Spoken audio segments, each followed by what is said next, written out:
outcomes of MBA graduates and what the career outlook is for MBAs over the next 5 years. Many of you out there are prospective students, meaning that you're about to apply to an MBA program. I'm sure you want to know what people think this market is going to look like 3, 4, 5 years out, because it's going to directly affect you. So today we have a great panel. We have Kay Dawson, who's director of the Career Management Group at Berkeley Haas in California, where I am today. We have from Carnegie Mellon Tepper, Stephen Rakis. He's the executive director of the Master Career Center. And we have from the University of Illinois Gies College of Business, Casey Jones, the associate director of recruitment and admissions. Thank you for coming. So let's start with you, Kay, and Berkeley. Give me a sense for how your latest graduating class did. Yeah, thanks. Just a quick correction. I'm actually the director of operations. My boss would kill me that I've taken her job, at least for this webinar. We're actually really pleased with how the market for our MBA students has bounced back post-pandemic. We're still finalizing our numbers the 3 months out, but we're looking the same, if not slightly up for at graduation year over year. And again, a little up on both the base salary and the numbers who are reporting jobs 3 months after graduation. So, it's good. We're happy. The students they're still moving on their own timeline, but the jobs that we're seeing reported are interesting. They're MBA level, they're diverse, and they're in some really new fields, which I think the pandemic has allowed for the creation of some new potential career paths. Yeah, and I should tell everyone that it is a little early. The vast majority of schools have not put out employment reports yet. There's only been 2 or 3 schools that have actually done reports. Those early reports are very good. The employment rates are exceptionally high. Salaries are very strong, and across pretty much all the sectors. So it is right now, it's a really good market to have an MBA. So Stephen, over at Carnegie Mellon, how did your latest graduating class fare? Thanks, Don. Very similar to Kay, we have really good numbers this year. We were in the neighborhood of 90% of students with an offer at graduation, and that ticked up to nearly 96% 3 months later. We're still finalizing, as you mentioned, but clearly a better performance than 2020 and an even better performance than 2019, which was a really good year for most MBA programs. So, we're pleased with that. And as Kay had said, we're pleased with the average salaries holding steady. We actually saw an increase during the pandemic of average salaries.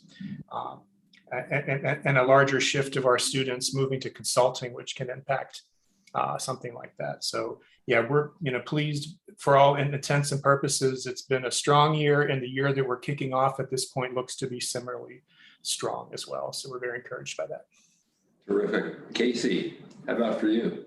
Yeah, so I'll preface, our program's going to look a little different here at Gies. We we no longer offer a full-time program, so we're representing our IMBA, which is a fully online program, little different demographic of students because 95% plus are full-time working professionals as they're pursuing the program. Most of them come in with some pretty significant work experience, average around 11 years. So we don't look as much at the career placement aspect, but really opportunities for growth. So spring 2021 graduate data has been consistent with previous semesters, 54%.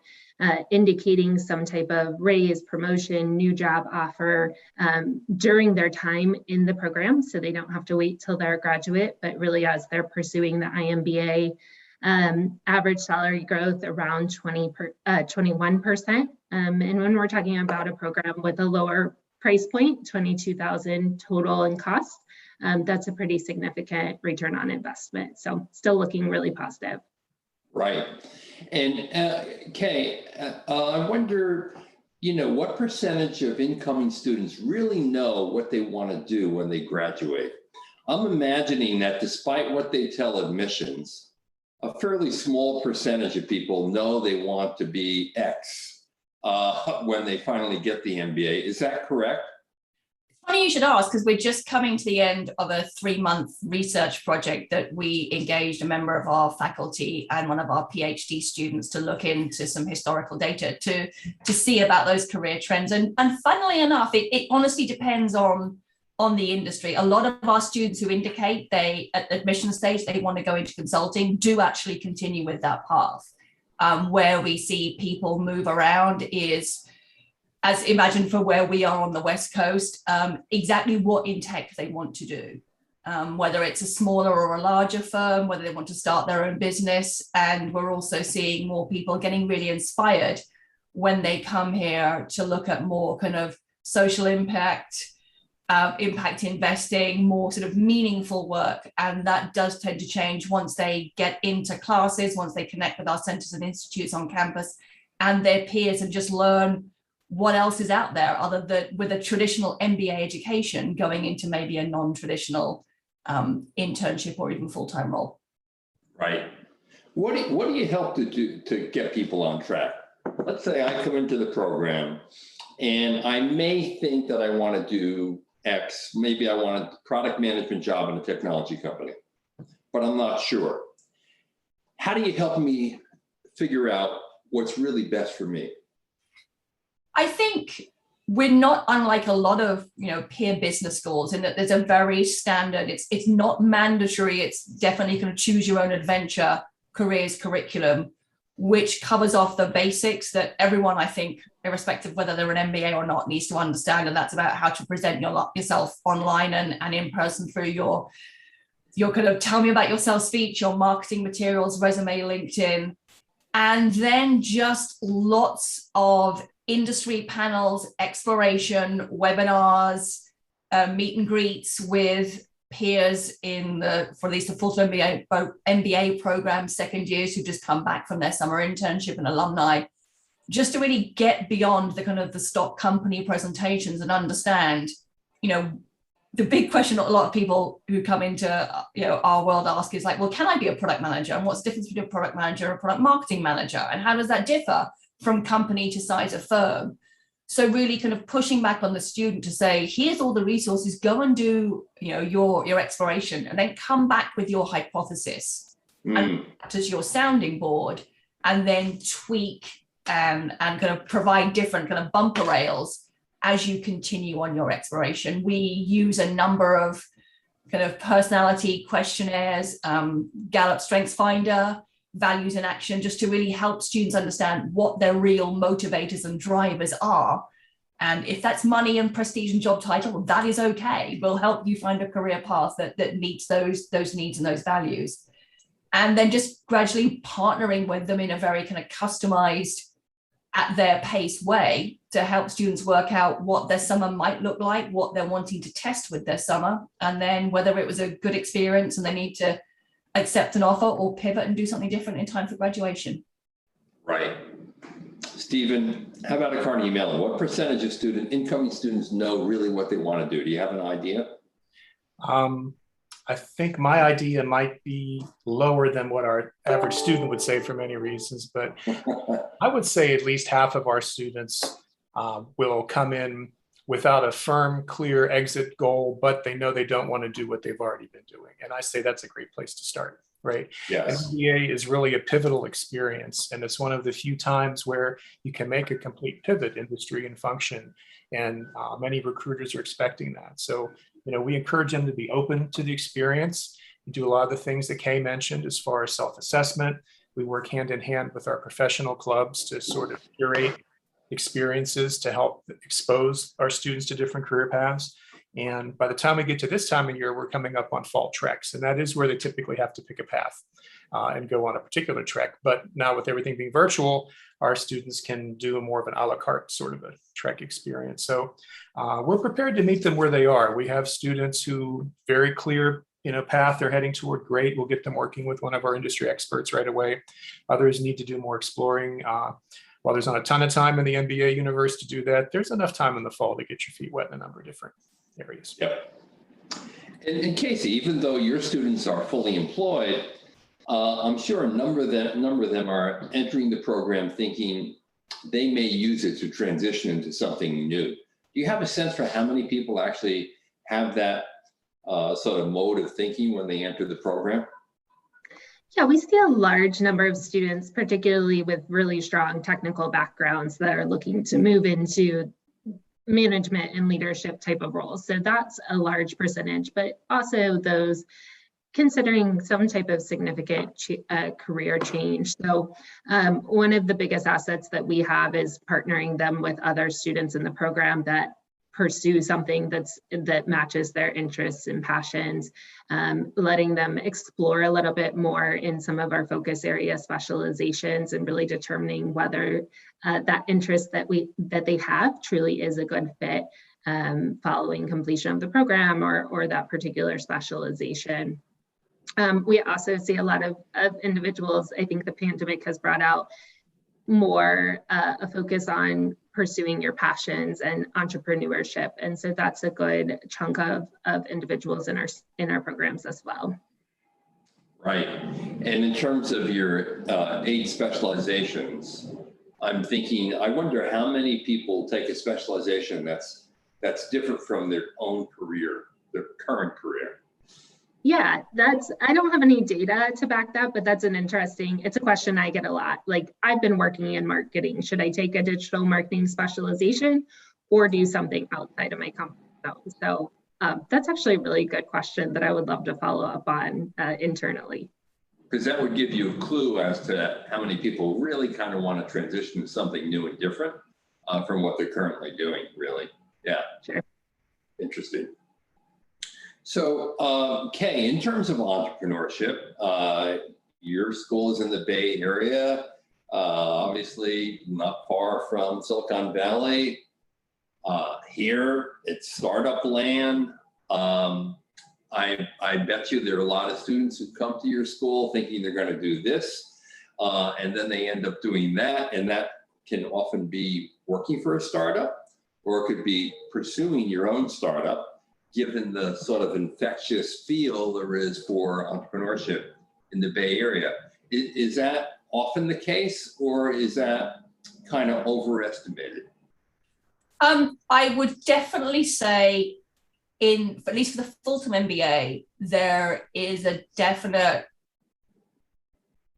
number, normally around 5%, who at the end of their MBA, when they're reporting out to us, they're declaring that they're starting their own business. Those that are going into a startup, it's all self-reported. So it's anything from another like 5 to 10%. I would say in terms of the shift between those who declare that an internship versus those that declare that a full-time, there is a drop-off. And a lot of it is just around, it was a great idea, but they couldn't get backing. They couldn't get it off the ground. In some cases, they are international students, and the climate for non-citizens in this country, I am one of them, is incredibly challenging, and has been for the last couple of years. And that has an impact on our international students who want to leverage like the intellectual capital in the school in the Bay Area, but just find too many insurmountable barriers in front of them to make that happen. But it's definitely growing. It's one of our new dean's current passions, is really to focus on entrepreneurship. We have a great center on campus that leverages that. And on the broader Berkeley campus, we have our own little incubator.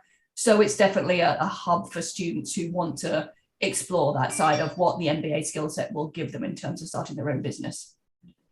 You raised a question that is ever present in the minds of those who are watching from outside the US. And that is, what is the climate like for international students who come here? We know that during the previous administration, many people felt rather unwelcome, and it did have an impact on international enrollments in US schools. But there is a new administration, and the pandemic certainly hasn't helped bring in a totally new wave of thinking about this, perhaps. But I wonder, if I'm a student in another country and I not only want to get an MBA in the US, but I want a job in the US after I graduate. What do I have to do? And what should my expectations be? From my point of view, and I imagine that Casey and Stephen would concur with this, it's not that different from someone who's coming in wanting to make a career pivot. You just have to realize how many different levers you want to flex, which increases the degree of difficulty in terms of where you're landing. Our international students do tend to get jobs slightly earlier than our domestic students, possibly because they have a lower risk tolerance. They're going for more traditional MBA roles in finance and consulting, and the bigger tech firms that do upfront indicate that they're sponsoring, so they're coming through the campus recruiting process. And as a result, they're probably making fewer career pivots. They've maybe working for a consulting firm in their country of origin, and they're going into consulting adjacent in the US.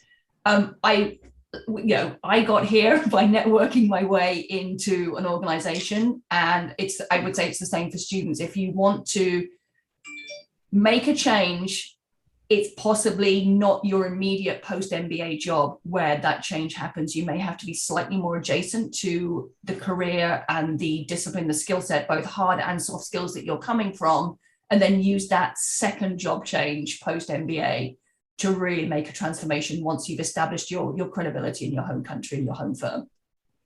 Great. Stephen, you agree with that? I know many people say international students really should have a plan A and a plan B. What's your sense of that?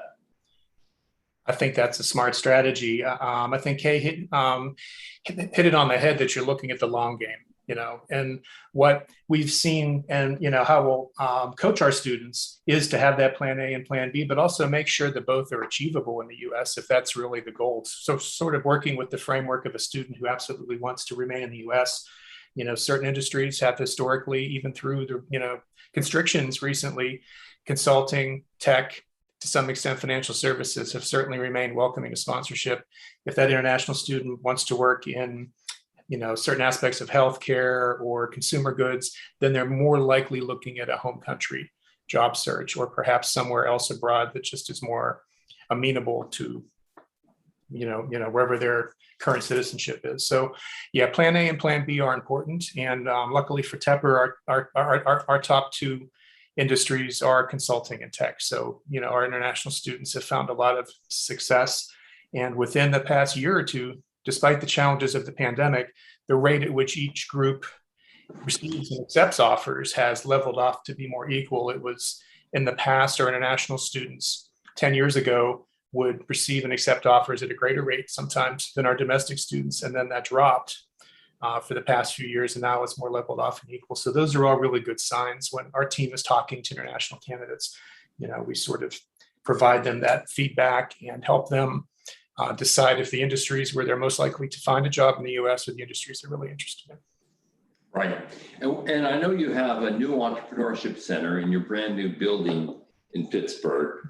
What is the sort of state of entrepreneurship among the MBA population now? Yeah, great question. I know you were there when our building was the grand opening, right? So the Swartz Entrepreneurship Center, the university made the decision to house a lot of the entrepreneurship function within the business school when we built our new building. So the Entrepreneurship Center is there. Students collaborate across disciplines and academic programs. There's incubator space there. And as I believe Kay had said earlier, we do see more foray into that in the first year, and then maybe, things either work out or they don't. And so then they may pivot in the second year, but it's a great environment to collaborate cross disciplinary. So we have business students who may or may not have a technical background working on teams with computer science or engineering students to bring ideas to fruition. So it's a very vibrant atmosphere for entrepreneurship, and probably 5 to 10 students a year out of our 200 do actually claim entrepreneurship status when they graduate. Yeah. And I know that Entrepreneurship Center being open to the entire university, yet in business school building, is sort of a symbol for what the school was hoping to achieve with the business school in that new building at the center of the campus, right?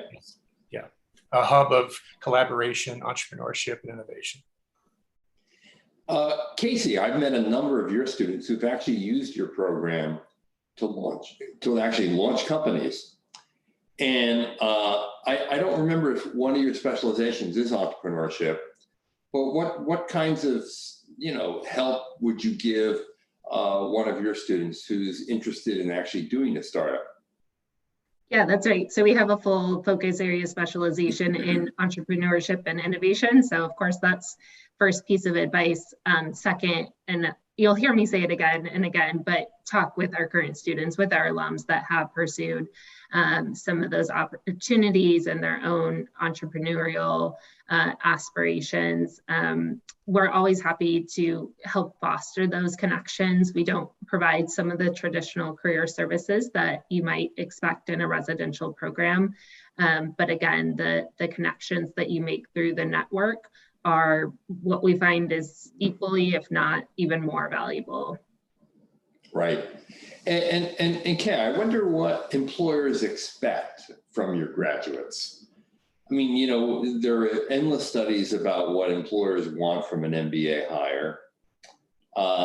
Many of them pretty much focus around soft skills, the ability to collaborate with others,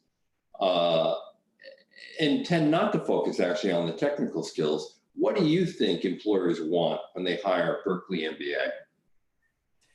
Sorry to disappoint you, John, but it is a lot of it is those soft skills. That said, we have just rolled out a new upgrade to our core curriculum in collaboration with our board, with alumni, with employers to understand what the new core hard skills, academic skills are most needed by employers. And as a result, we've added more ethics courses. We've added more kind of like data visualization on top of the usual kind of stats and kind of, basic college level mathematics.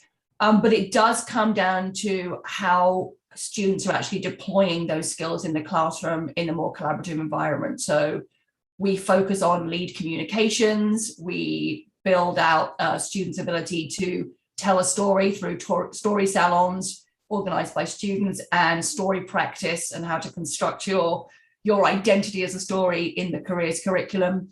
And again, for us, diversity, equity, and inclusion is really at the heart of what we do. And we've done a lot of work in the wake of the global awakening last year around how to improve the diversity of cases that professors and adjuncts are using in the classroom, and really embracing the fact that we want our graduates to be equity fluid leaders when they go into their new workplaces. And are employers expecting that today? From what we hear, yes. Haas is known for having a very strong culture. We have 4 defining leadership principles, and of those 4, the 2 that most resonate with our employers are question the status quo.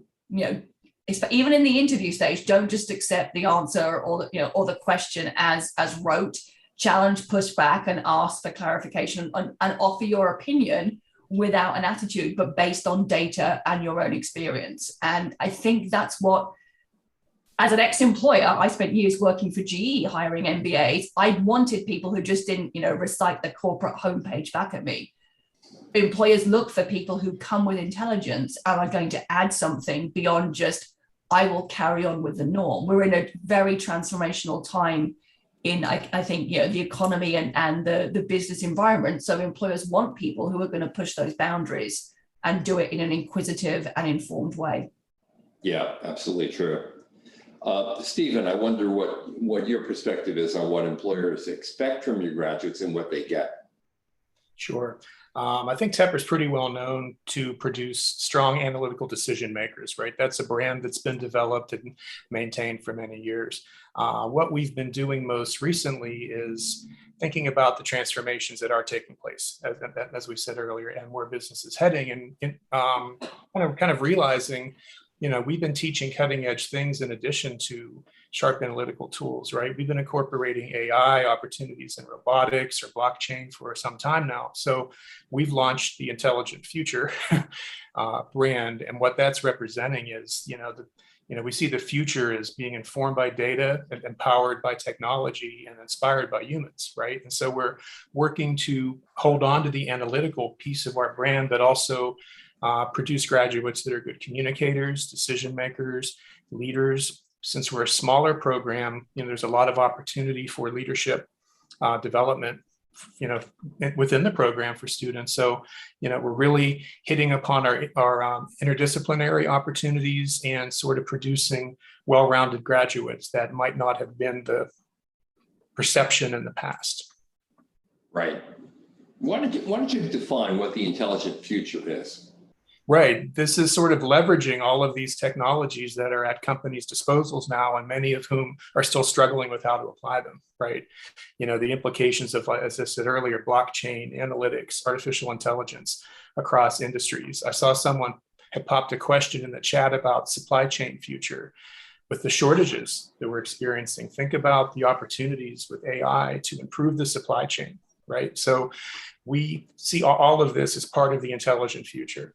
Whether it's, advanced analytical tools or, again, using blockchain for new and improved transactions. And our students are learning those skills in the classroom and collaborating across the Carnegie Mellon campus on these great topics. So we're hoping that that becomes synonymous with the Tepper skill set as we launch this new campaign. Great, thanks. And now, Casey, I'm wondering how the programming or the specializations at your school have changed to meet the needs of the marketplace today. Sure. So one of the initiatives of our program and the college as a whole is to ensure curriculum is staying relevant with the current business landscape. We introduced a focus area in business analytics a few years ago that can be taken as part of the MBA or taken as a standalone series of courses. So maybe you earned your MBA 10 years ago, but business and data analytics wasn't such a heavy component at that time. So it is really that lifelong learning journey that's really important as well. And I think will be an emphasis in the future. In spring 2022, we're offering another new specialization in mergers and acquisitions. So that is, again, drawing in new interests, something for our current students, alums of our IMBA, or just somebody looking to take that as a standalone specialization. It's something that we continually have discussions about, is what our curriculum content structure future looking should be as well. Right. In fact, you just mentioned that you could take it as a specialization without taking the MBA, and that would be credit bearing and a pathway to the MBA program. Is that correct? Yeah, that's correct. So really any of our specializations can be taken at a non-credit level through our partner Coursera, kind of the foundational component, or at a credit-bearing level. We'll be launching and introducing campus graduate certificates that will be credit-bearing and a credential from the University of Illinois, and then those can later be stacked into our MBA program. And that starts next year? Yep, so fall 2022, we'll be introducing the first launch of those campus graduate certificates. Cool. So I want to focus a little bit more on soft skills that we talked about a little bit before. How does Berkeley teach soft skills? What do MBAs experience to sort of make them really good at soft skills? I mean, in that respect, all credit to our admissions team, who do a great job in assessing and building a really diverse cohort that comes in every year. I mean, even though the personality of each class is different, there's a definite kind of like thread and through line that runs through every class. And that's that, they're not shy about talking and speaking up, which we do encourage. And our faculty really do focus on stimulating conversation, which was a challenge last year when everything was on Zoom, but they made it work to allow for here was the material we're presenting, but what is your take? What is your analysis on it?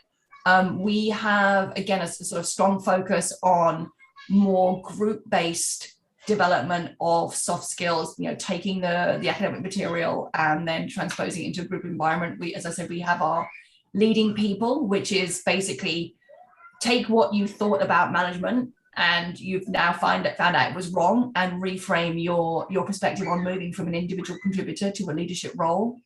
We have teams at Haas, which again is very much focused on kind of group work towards a common goal, and our really popular leadership communications. The faculty leader for that is like Mr. Popular on campus. And it's a great way at the start of their program just to understand, again, take what you thought about operating in a team environment, in kind of a power dynamic environment, and learning how to find your voice and share your voice, and go back to those leadership principles of questioning the status quo to really accelerate your learning. Right. Yep.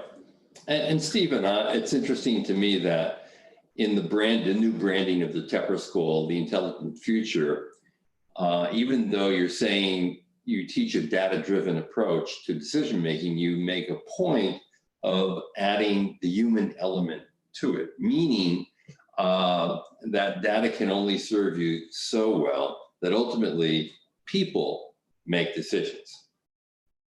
Yes. If you can't, and part of that goes to the core of soft skills and leadership and collaboration, teamwork. Yes. If you can't make a compelling case with the data, it may not get too far, right? And if you can't get folks behind you with your recommendations. So yes, absolutely. And we're working continually to strike the balance between admitting candidates we know can get through the rigor of our program, but then also looking for people who have the soft skill, or frankly, the potential to develop good soft skills, and then work with them through the program. Right. And what kind of attention does Gies put on the soft skill development side? Yeah, that's a huge component. Every course in our curriculum is going to include some component of group work, and that's incredibly important, especially when we're working in a virtual environment. You're not going to be doing this program alone. It is with collaboration with our faculty and with peers. Of course, we have curriculum in leadership and management as well, but one of the things that we often find a challenge, but a good challenge, is that many of our candidates or students in the program have always been the leader of their group. And so how do you work with a full team of leaders and actually be an individual contributor? And so that's sometimes a difficult experience, but a good opportunity for them as well. I think one thing that's really important in our programs as well is our global cohort of students representing 90 countries and how we work in a global business environment. Of course, we've seen over the past 18 months, so many organizations transition to a virtual online setting, how we're working with team members across the globe, different time zones, different cultures, different types of collaboration tools to ensure that we get the ultimate productivity and kind of don't miss that beat. And this program helps them with those skills as well. Right. One of the key components of a 2-year residential program, of course, is the summer internship. And summer internships offer 2 major advantages to an MBA student. Number one, you get to try out something that maybe you never experienced before. It could be an industry, it could be a functional job, or even a geography. Secondly, if you perform well in an internship, it often leads to a full-time job offer. And boy, is it really nice and comforting to go back to your second year with a job offer in your pocket. So I'm wondering at Berkeley, what is done to line up those internship opportunities? How diverse are they? And sort of what's the record of success on internships being converted into full-time job offers? Good question. Again, we're still trying to get the class of 2022 to fully report all their internships. Yes. That number of pleading emails I've sent going, hey, what were you doing last summer? But there is, and again, this is where we are as a career management office kind of using data to Stephen's point, you use data to make your ground pronouncements. And we're currently putting the data to show what the risk is in terms of which type of firms and what percentage of the class will get an offer from their summer. And it's not as high as a lot of people think. It's very much, again, in those traditional environments, the companies that come for campus recruiting that have a large kind of cohort model where they bring on, multiples at the same time to start in a new batch.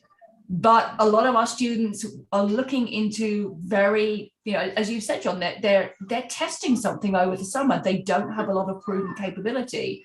So they need that element on the resume. And those don't tend to be the firms where companies will say, you know what, yeah, we're going to hold a headcount for a year until you show up in the kind of the September of the following year. So we are saying to students, great, go and test that, but just be aware that your kind of runway to an offer is going to take possibly another year and be more along a just-in-time timeline closer to your graduation date, where you'll be in competition with the broader marketplace versus, yep, you want an entry-level MBA job in an investment bank, a consulting firm, a tech firm, a rotational program, general management. Yep, those ones tend to have a return offer after summer, and you'll have a very short time frame in which to make that decision and evaluate, do I want to hold on to it or go back into the pool and try again? Yeah, and I think you raise a good point, because in California in particular, where there are probably more one-off searches, because students want different kinds of jobs and may be less likely to go into mainstream consulting or finance, or even the big tech companies that have big recruiting companies and do the kind of recruiting that you're talking about. It's always interesting for me, when I look at the employment reports at Berkeley and other California schools, the percentage of students who are actually going to early stage companies, startups, and one-off companies that don't tend to recruit large numbers of MBAs. That does tend to be a pattern. And it's interesting too, that when you look at the employment reports of California schools, and I wonder if you have a theory on this, usually the employment rates are much lower than they are at many other schools. And it's not because students are not getting jobs, it's because students are very choosy about the jobs that they want. Is that correct? I think Stephen referenced the kind of the 2018, 2019 boom years for MBA jobs market, when students did have a far greater kind of smorgasbord of offers to pick from. And I definitely think that we did see more choosiness. They were holding more offers. They weren't necessarily accepting them. They were still looking out for what they felt to be the perfect role. And that's where, again, as Casey and Stephen have both said, you need a clear plan, a plan A and a plan B, and in some cases a plan C. I honestly don't think it's always choosiness. It's just, you've made a big investment, both in time and in financial elements to do this. So you're really trying to work out what the return on that investment is. Again, we are a West Coast school. We do tend to have more explorers and more people going into smaller firms, but 3/4 of our population still go into finance, tech, and consulting. So traditional, but in a non-traditional way. I do think students are starting to kind of learn, all right, what am I prepared to do in terms of my risk tolerance, and understand how much appetite I have for a longer drawn out exploration versus actually I came here to start off in investment banking. I want to work in M&A or in consulting to get a good post-MBA business grounding, and then I'll work out from there, and I'll come back to the career management group because you have access to career services for life as a Berkeley alum, what my next pivot is going to be. Right. And Stephen, I'm thinking the internship at Carnegie Mellon, I'm thinking a lot of them probably convert into full-time job offers. Am I wrong? No, you're right. I think an average year, somewhere between 40 and 60% of our interns get a return offer. It varies a bit because there are some years where you have more students interning at companies where they're just not likely to get a quick return offer for whatever reason, a smaller company or whatever, but roughly 40 to 60. And then a little more than half on an average year actually accept that offer. Why do you think only half do? I'm curious about that. Good question. There's an aspect of it that hits upon what we were just talking about. Maybe somebody was pursuing one of those industries where, you know, the best odds of a full-time offer are to do an internship, you know, consulting, banking, some of those, you know, larger healthcare. And perhaps they saw over the summer, you know, while they perform well and maybe got the offer, that sort of taste of that industry was not to their liking. And so then they want to pursue something else. So, you know, certainly students are free to accept or decline offers. So there is that. I think they, you know, did the test drive and emerged. I don't want to do that again. And that to me is as successful as an outcome as accepting the offer, because they learned something and they made a good career decision. So there's that aspect of it, you know, as well to consider. Right. Now, Casey, even though your students have jobs, I think a number of them are exploring other opportunities while they're in the program, and they often do that through their classmates, of course, because you don't have the kind of career development or support that the residential two-year programs might have. But I wonder, what do you have do you have a career curriculum to help people think about even how to accelerate their advancement in the current jobs that they have, or in fact, if they want to use your MBA to look elsewhere? Is there advice? Is there coaching? Give us a sense of that. Yeah, so we work with a couple of third-party providers on resume review, professional development opportunities, both virtually and in person. We're continuing to explore opportunities. Illinois Business Consulting is a big component of the opportunities for residential students, but how we can expand that to our online students is a big strategic priority for the future as well. So continuing those discussions. There are groups formed by our students and facilitated by students and staff in terms of career progression and advancement to help facilitate some of those conversations as well.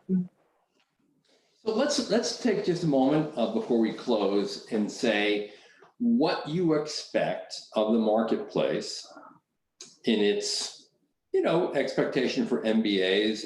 You know, will the marketplace be strong for MBA talent over the next 3 to 5 years? Because many people who are watching this are now either applying right now, or they're about to apply and they're considering the degree, and they're wondering about the value proposition, and they're worried about, in many cases, opportunity costs. And while any given economy is impossible to predict 3 to 5 years out, I wonder if what people gain in an MBA program will still be incredibly valued by employers 3 to 5 years from now. Stephen, want to start? Sure. I think it's a great time to get an MBA. We've seen a lot of disruption in business and in economies in the past 2 years. We've seen growth in certain areas like healthcare. I have more MBAs interested in healthcare now than I have before. So there's industries that need this talent, and there are other industries that are retooling and need new talent. And you know, just to use our example of focusing on applying technology with human insight, right? I think that's a skill set that's going to be needed. And the MBA still has an edge over very good MS degrees as well, because they're producing generalists who, you know, will are more geared to be leaders within the company on a broader set of skills and knowledge. So in general, I'm enthusiastic and optimistic about the short-term future for the MBA degree. Yeah, good point. I mean, the world is not getting simpler. The world is getting more complicated. And if anything, these huge problems and challenges with the supply chain suggest how difficult business has become, and how integrated through the entire global network of cultures and companies it's become. If anything, more education, more skills are needed, not less. Now, do you have a perspective on this, Kay? Again, I totally agree with Stephen, and I'm, as much as it's been sort of depressing and chaotic for the past 18 months, it's also been very encouraging to see how quickly industries across the world have pivoted and rebounded. And in order to do that, they need, I believe, the MBA skill set.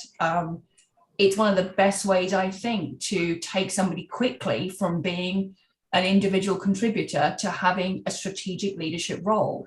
And we've talked in this panel about the importance of a summer internship. Yes, I think the MBA, especially the 2-year residential MBA program that do have that internship component built in, it's hugely important in both testing your skills, but also allowing recruiters and companies to gain more confidence about making that offer and having you join their firm, rather than risking a direct hire who doesn't actually have the skills on their resume that they purport to have. So I do think, again, exactly what Stephen said, now is a great time to consider an MBA program, because the skills you're going to develop in the classroom, in your collaborative work, in the social side of your program are going to be the ones that are needed to take our economies forward to the next level. Absolutely. Casey, you have a viewpoint on the future value of the MBA degree? Yeah, I agree with everything that's been said. And again, I'll just add a little different view on it, though. Even if you pursue a traditional 2-year program, I think we should begin, and we are beginning to look at education as a lifelong journey. So doing a traditional program may be terrific at this point in your life, but it shouldn't be the end all be all. And as others have pointed out, the economy changes quickly and rapidly and in ways that we could never expect. So continuing to upskill to provide more opportunity for yourself and your organization is always going to be incredibly important. And I think there's both intrinsic and extrinsic motivations to pursuing an MBA or any type of education. Yeah, I think that's a really interesting point, because we've been talking about lifetime learning forever. Deans at business schools have been talking about it certainly for the last quarter of a century. And I think for the first time ever, given technology, it's made lifetime earning more accessible, in many cases more affordable, and it may in fact be the biggest growth opportunity for business schools in the world right now. There's an appetite for it. We know that because of these fast changes in the world economy, knowledge and skills tend to be more perishable than they had been before. And actually having a relationship with the school and its alumni and its networking, and having that school be your source of lifetime learning, so that when you need a refresher course on something, you can return to that school and get it either online or in person, is a really valuable part of the value proposition of basically having that relationship with a great school. So I want to thank all 3 of you. It's been a great panel. Really appreciate your being here and telling your school story. And I hope for all of you out there, you've gained a lot of knowledge about the career possibilities and how these schools help you prepare for a modern day career where you can make a difference in your job immediately, and where you're really desired by a great number of employers who really respect what the MBA degree all means. So thank you, Casey, Kay, and Stephen. A pleasure. This is John Byrne with Poets and Quants. You've been watching our Center Court series. We'll be at this all day, so stay with us.